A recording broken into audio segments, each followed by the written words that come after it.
नमस्कार व्यूअर्स, आपका स्वागत है रेडियो द्वारका में। आज हम आए हुए हैं आर्टेमिस लाइट हॉस्पिटल में और मेरे साथ हैं डॉक्टर मेजर जनरल किशन कपकू जी और सर जो हैं वो सीनियर कंसल्टेंट हैं गायनेकोलॉजी। सर आपका बहुत बहुत स्वागत है रेडियो द्वारका में। Thank you for having me.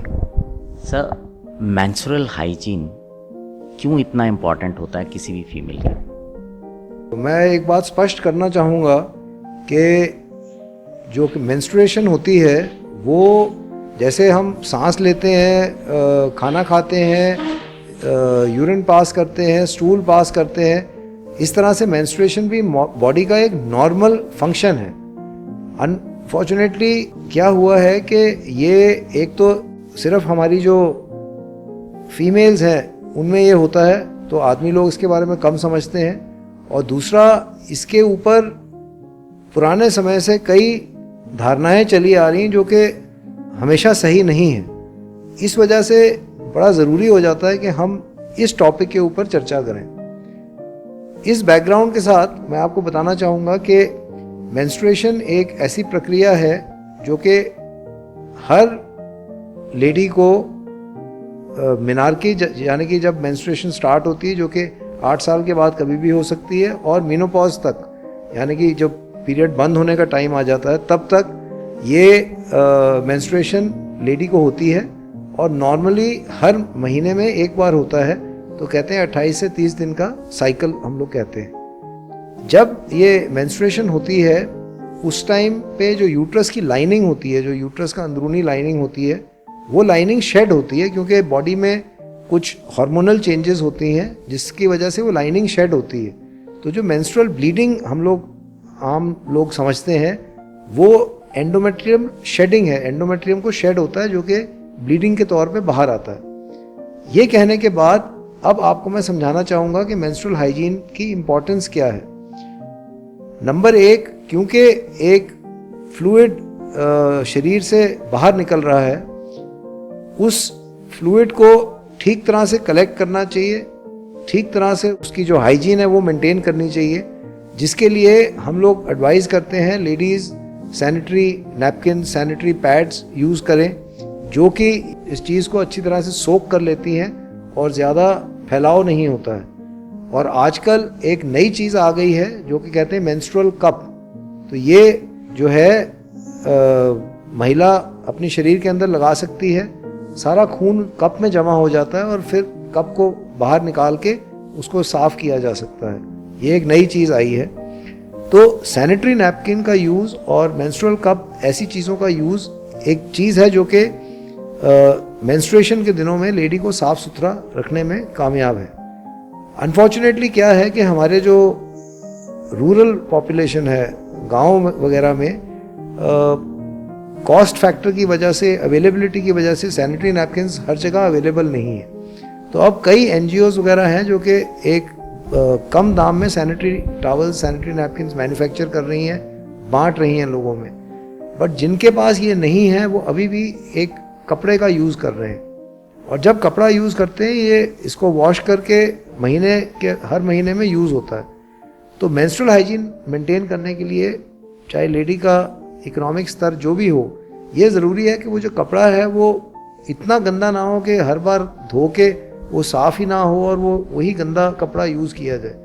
तो कम से कम ये उनको देखना चाहिए कि साफ़ कपड़ा हो। इसके अलावा जब मेंस्ट्रुएशन हो रही है, चाहे वो गांव में हो, शहर में हो, कहीं पर भी हो, जो लेडी है उसको अपने आप को, अपने शरीर को थोड़ा सा साफ़ करके रखना चाहिए, और ये देखना चाहिए कि सैनिटरी पैड पूरी तरह से भरने से पहले ही उसको डिस्पोज करके चेंज कर सके।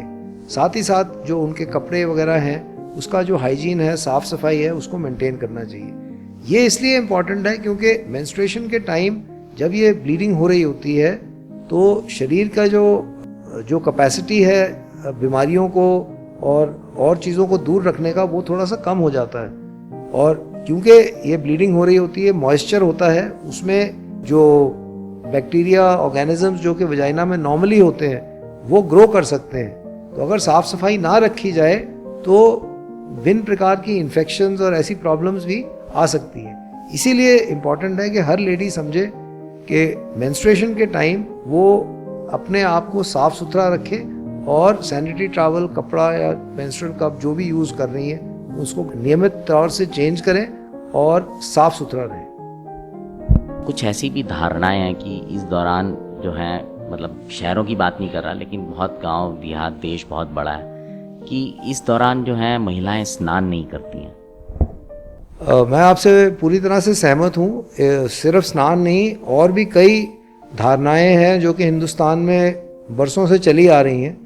तो ये नहाने को लेकर है, पूजा को लेकर है, खाने को लेकर है, कुकिंग को लेकर है, फैमिली मेम्बर से मिलने को लेकर है। तो मैं स्पष्ट करना चाहूँगा, जैसे मैंने पहले ही बोला था कि मेंस्ट्रुएशन एक नॉर्मल बॉडी फंक्शन है। जैसे हम सांस लेते हैं, खाना खाते हैं, यूरिन पास करते हैं, उस तरह से। तो इसको हमें उसी तरह से ट्रीट करना चाहिए। मेरा नहीं ख्याल कि ये किसी को भी समझना चाहिए कि अगर एक लेडी मेंस्ट्रुएट कर रही है तो वो अनहाइजीनिक है, कि उसको थोड़ा दूर रखना चाहिए, टच नहीं करना चाहिए, उसको मंदिर में नहीं जाना चाहिए। ये ऐसी धारणाएं हैं हिंदुस्तान में, इसलिए मैं बोल रहा हूँ। तो साइंस की तरफ से ऐसा कोई प्रूफ या ऐसी कोई बात नहीं है साइंस की तरफ से। हाँ, रिलीजियस बिलीफ्स वगैरह हैं, वो उस पर मैं जाना नहीं चाहूँगा, बट साइंटिफिकली उसमें कोई सत्य नहीं है। सारा काम कर सकती हैं, सारा अपना रोज़मर्रा का जीवन व्यतीत कर सकती हैं, खाना बना सकती हैं, नहा सकती हैं, कोई प्रॉब्लम नहीं है। सिर्फ एक मैं छोटी सी बात बताना चाहूँगा, वो है स्विमिंग को लेकर।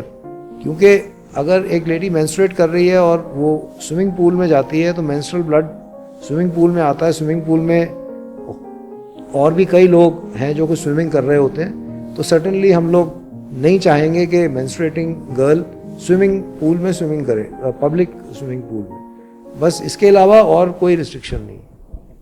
सर, एक मेरा और सवाल है कि कई बार कुछ फीमेल्स होती हैं जिनको कि मेंस्ट्रुअल टाइम में बहुत ज़्यादा एक्सेसिव ब्लीडिंग होती है, तो ये क्या होता है और क्या इसके लिए कुछ तरीका है, कोई इलाज है, किस तरह की चीज़ें हैं, किस तरह से आपके पास पेशेंट आते होंगे, आप उनको क्या एडवाइस करें? थैंक यू, आपने बहुत अहम, बहुत इम्पोर्टेंट सवाल पूछा है और इसके बारे में मैं थोड़ा विस्तार से बताना चाहूँगा।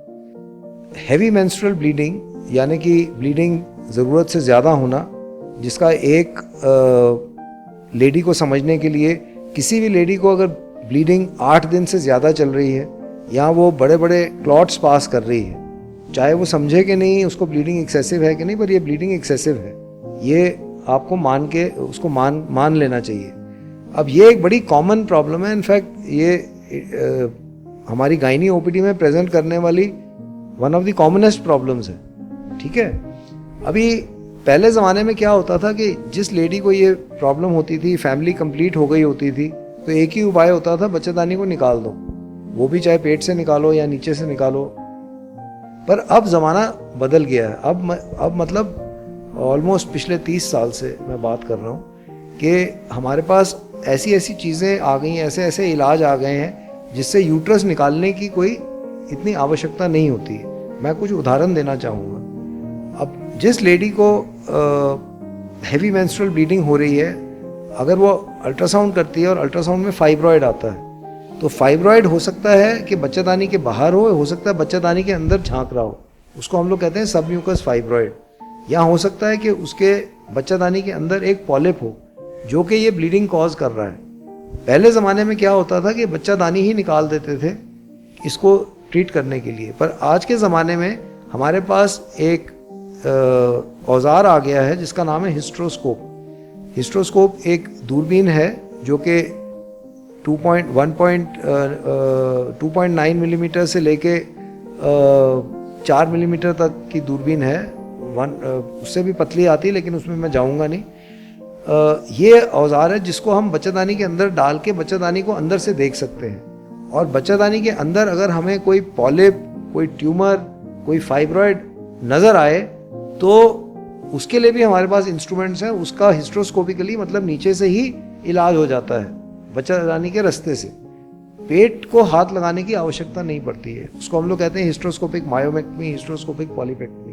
तो इस तरह से अधिकतम लेडीज़ जिनको ये हैवी मेंस्ट्रुअल ब्लीडिंग की प्रॉब्लम है, लेकिन उनके यूट्रस में कोई बीमारी नहीं नज़र आ रही है, उनको हिस्ट्रोस्कोपिकली ट्रीट किया जा सकता है। इसके अलावा अगर अंदर कोई फाइब्रॉइड पॉलिप ना मिले, लेडी की फैमिली वगैरह कंप्लीट हो गई है, तो हम लोग transcervical resection of endometrium कर सकते हैं, जिसमें बच्चेदानी की लाइनिंग को हम पूरी करंट से अंदर से ही निकाल देते हैं। इस तरह से लेडी को ब्लीडिंग में 80, 90 या 100% आराम पड़ जाता है। तो ये फ़ायदे हैं हिस्ट्रोस्कोपी के मिनिमली इन्वेजिव तरीके से, बिना लेडी को ज़्यादा कष्ट दिए हुए, as a day care procedure. ये हम लोग डे केयर करते हैं, मतलब सुबह आए, ऑपरेशन कराया, दोपहर को पेशेंट घर गया, वो एकदम इससे क्योर हो जाती है। और इसी के साथ मैं बताना चाहूँगा कि हिस्ट्रोस्कोपी के जो लाभ हैं वो सिर्फ ब्लीडिंग को सीमित नहीं है। हाँ, आपने देखा होगा कभी कई लेडीज़ होती हैं जिनको कई बार अबॉर्शन हो गया होता है। अब उसके लिए वो दर बदर की ठोकरें खा रही होती हैं, पर होता क्या है कि यूट्रस के अंदर एक सेप्टम होता है या सब सेप्टम होता है, मतलब कोई एक कुदरती नुक्स होता है यूट्रस के अंदर जो कि उनको पैदाइशी है, पैदाइश से है।